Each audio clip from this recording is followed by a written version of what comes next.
out and stand up for their rights. Now it's time to shine the light. One torch, one flame, one light held high for all the world to see. This torch, this flame, this light held high for be free. People, does everyone deserve to be free? The China of today is a devil's dream. 80 million killed by this communist regime. They kill good people of faith, and the peaceful Falun Gong. They rip out their organs and sell them for a song. They kill people in Tibet. They to kill those in Darfur. Now it's time to say no more. Say no more. One torch, one flame, one light held high for all the world to see. This torch, this flame, this light held high for all humanity.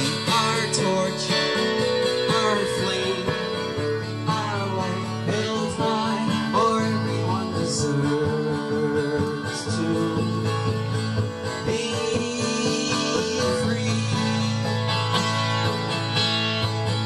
One light for freedom, one flame in the night, one torch for all human rights. One torch is burning, the whole world can see. All people deserve to be free. All people deserve to be free. Over in Beijing, under bloody black skies, the Olympics will be held. We are asking why China lies and kills to stay in power. The Olympics in Beijing, the free world's darkest hour. When our torch arrives, on the day those games begin, so many grateful lives will sing again. One torch, one flame, one light held high. Help me sing now. One torch, one flame, one light held high. I can't hear you. One torch, one flame, one light held high. Put your hand in the air. One torch, one flame, one light held high. Let them know in Beijing. Torch, one flame, one light held high.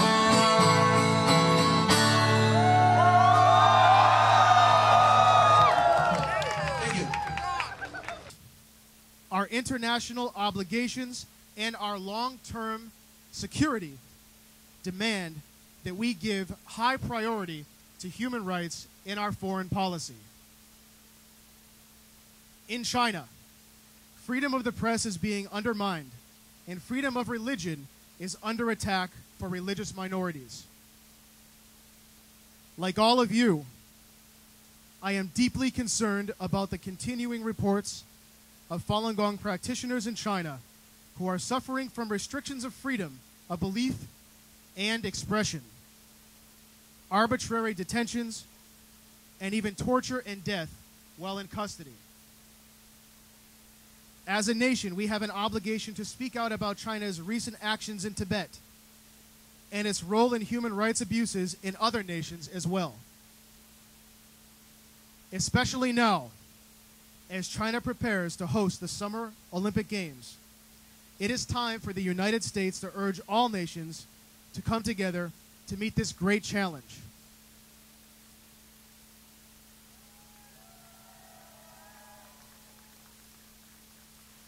President Kennedy believed very deeply that each of us can make a difference and that all of us should try. That principle should guide us now. Our nation and our world need your commitment, energy, and idealism to build a better future for all peoples everywhere. Thank you for the difference you are making, and I send my warmest wishes for a wonderful rally. Sincerely, Edward M. Kennedy. On grounds of race, religion, politics, gender, or any other reason is inconsistent with the membership in the Olympic movement. And whereas the Human Rights Torch Relay is an international campaign that seeks to end all human rights abuses against the people of China and other countries, and is dedicated to reestablishing the mandate of the Olympic Charter and preserving the true Olympic spirit.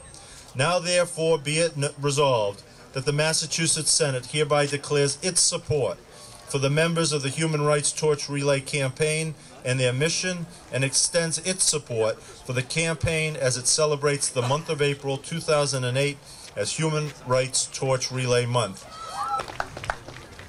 Greetings. I want to welcome all of you to the city of Boston. I want to let you know that here on the Boston Common, your voice is free, your message is free, your First Amendment rights are alive and well, and we welcome you here in Boston and in this great country.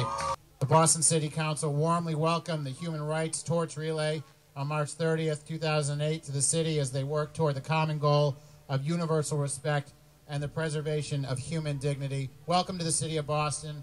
Best of luck to you and to all of us. We have a fight to work, and we'll work together on it. Thank you very much. With the provision that the nation improve its treatment of Chinese citizens.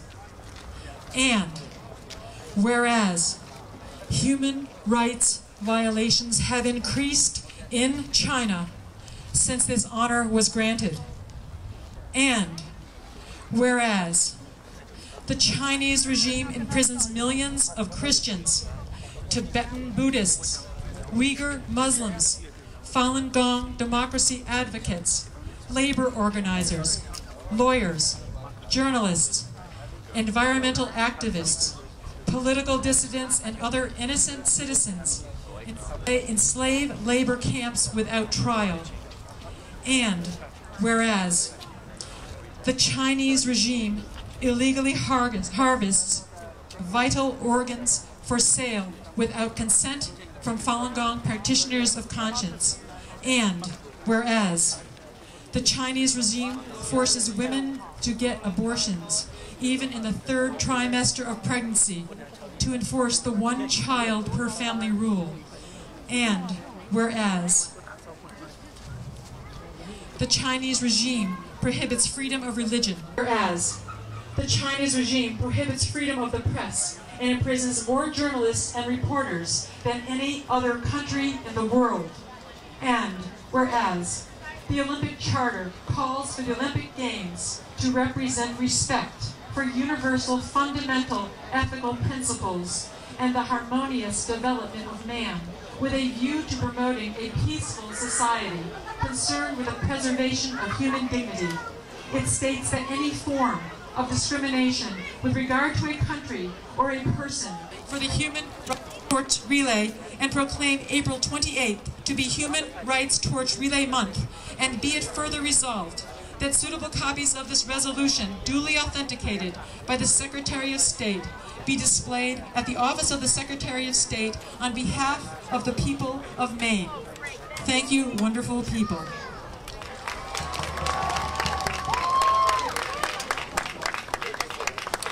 Me to speak on behalf of the people of Darfur. I'm a doctor from New Jersey. I've been in practice since 1966. Time to time, I've left my practice and gone overseas as a humanitarian aid worker for Doctors Without Borders.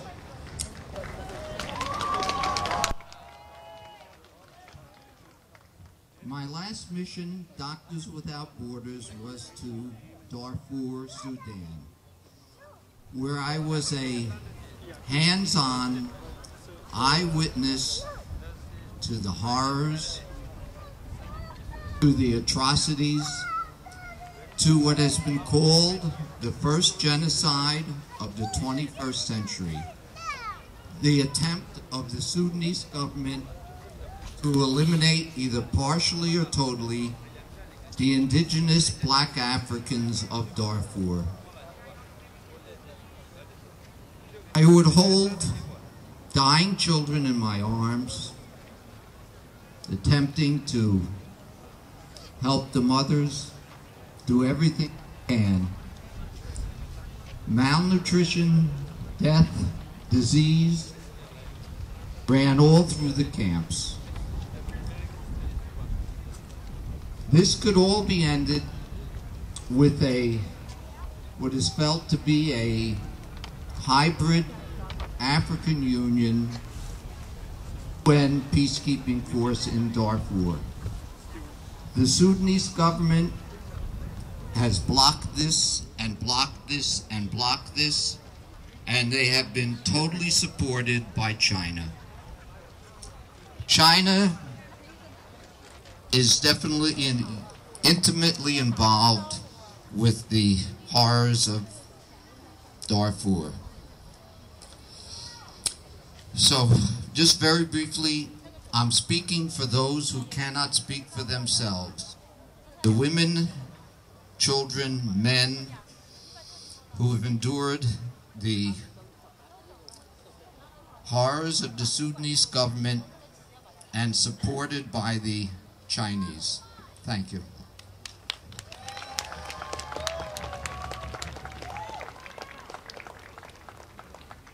Mr. John Jaw from the New England Falun Dafa Association.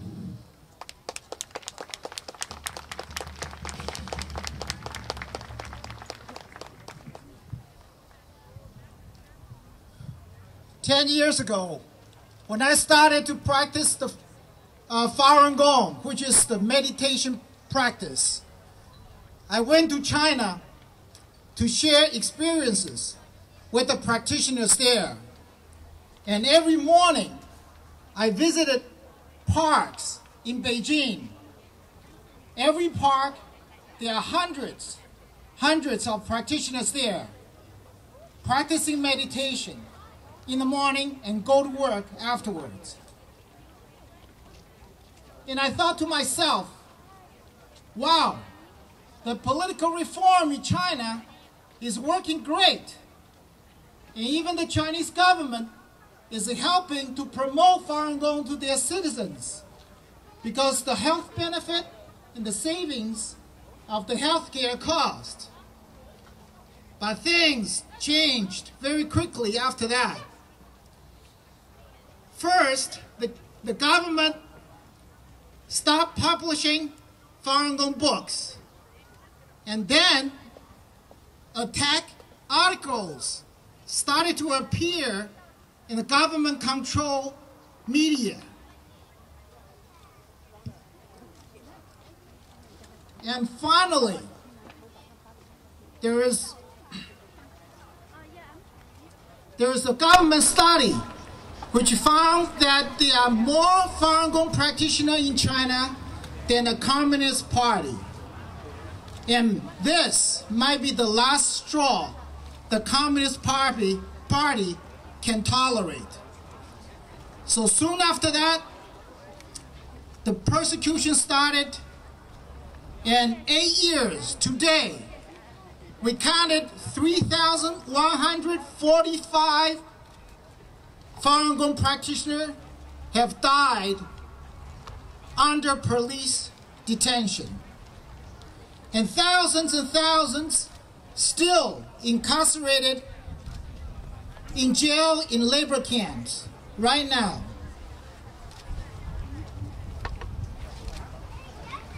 The government is also suspected to use imprisoned Falun Gong practitioners as an organ bank to make profit out of their organs. But in recent years, there's one more reason to arrest Falun Gong practitioners in China. That is the Olympic Games. In February 21st, 2001, a Reuters report reveals that the campaign against Falun Gong has escalated as China entered the final stages of bidding for the 2008 Olympics. The report cited that the state-run Xinhua propaganda outlet are saying that the government has given awards to 110 organizations and 271 individuals for anti-Falun Gong work and to wipe out Falun Gong. You know, the human rights torch, our torch, was lit in Athens in August last year. The International Olympic Committee's torch was lit in Athens last week. The man who presided the ceremony in Athens, his name is Liu Qi, is a Beijing Olympic, the chairman of the Beijing Olympic Committee. When he was the mayor of Beijing, he was directly responsible for 25 deaths of Falun Gong practitioners and many, many others being tortured by the police force under his direct control. When he came to the United States in 2002, he was served with a lawsuit of torture and crime against humanity. And in 2003, the District Court of the United States refused to give him diplomatic immunity. And in 2004, the court determines that Liu Qi is guilty of the crime charged against him. And there is more. The first vice chairman of the Beijing Olympic Committee, Chen Zhili, is also a defendant in a lawsuit charging her with the crimes of torture and killing of Falun Gong practitioners. Can you imagine that our President Bush might be shaking hands with these people if he goes to the Beijing Olympics?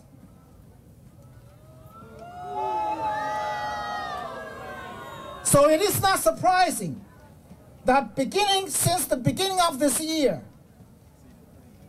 1,878 arrests has been made against Falun Gong practitioners across 29 provinces in China, with 156 arrests alone in Beijing, which is the main site of the Olympic Games. And a new wave of torture to death cases, 25 so far this year, has also been reported when death occurred on the same day of the arrest or within a few days of the arrest. So as the opening ceremony of Olympic Games draws near, we're extremely concerned that such violence against Falun Gong practitioners will continue to escalate. We're calling the international community to help us with the situation. And we demand that the Chinese Communist regime stop the persecution completely and immediately, release all practitioners in jail and labor camps, bring to justice those who have committed crimes against Falun Gong practitioners. Falun Gong practitioners are peace-loving people, and they are welcome in every country in the world outside of China. Now it is time to let them go back to their homes without the fear of being arrested, and let them practice meditation in the park in the morning. Only then will I consider another visit to China, and only then will I consider watching any of the Olympic Games. Thank you.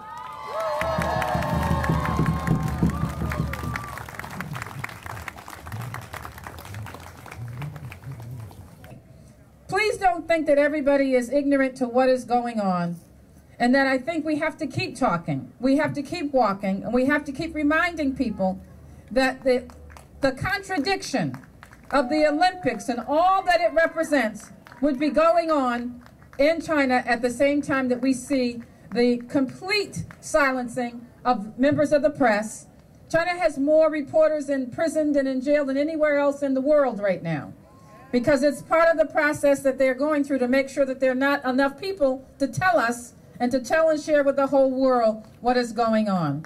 But some of us know anyway, and I want you all to know that we are really kindred spirits, because we don't support human rights violations anywhere in the world, and certainly not when we're thinking about this as big fun and games. There's nothing fun and there's nothing to be excited about in terms of this coming Olympics unless we're dealing directly with the human rights violations that are being suffered by the people who live in the shadow of Beijing as we stand here today. You know, the Olympic torch and the part of history and the history of the whole concept of that torch is that is supposed to be the torch of unity for all of the countries that participate in the Olympics, and the torch of freedom. So your presence here today, and I know that there are so many people who could be in different places. You may not be able to see it from here, but I'm looking out in the audience, and this is not a country, and we are not a people, and I think especially in Massachusetts, we are not a people who think that when one part of the world or one part of our state or one group of people are suffering, that is only the problem for that group of people. And I think that if you look in this audience, you will know that that's not how we feel about this, that the pain is the pain that is shared by all of us. And I would not assume that everyone who is in the audience is here to support the Human Rights Torch Relay and the purpose and the cause of which we are here to celebrate, and to remind those who are in process or in power who could do something about this today. I don't assume that. But I think even for people who just came to see what they were going to be talking about and to see who was there, that what you see is a bunch of regular people who just want to do the right thing and want their country, want their government to stand for the right thing. And there's nothing wrong, there's nothing unpatriotic about that. In fact, to me, that is who we are. So I want you to know that it is important. We have to keep talking, and we have to keep reminding people through the Olympics, and to share that. And don't be shy, don't be ashamed. That's the bedrock of the United States of America, is the right to free speech, the right to tell it like we see it. You have sisters and you have brothers here who are standing with you, not just behind you, next to you, in front of you, and we'll keep making that case, because human rights violations anywhere is a pain and a real scourge on us everywhere in this world. So we are going to be reminding our colleagues, our friends, and our families that all is not right in Beijing. All is not right. All is not right. We have to continue that fight to wipe out human rights violations everywhere. Thank you.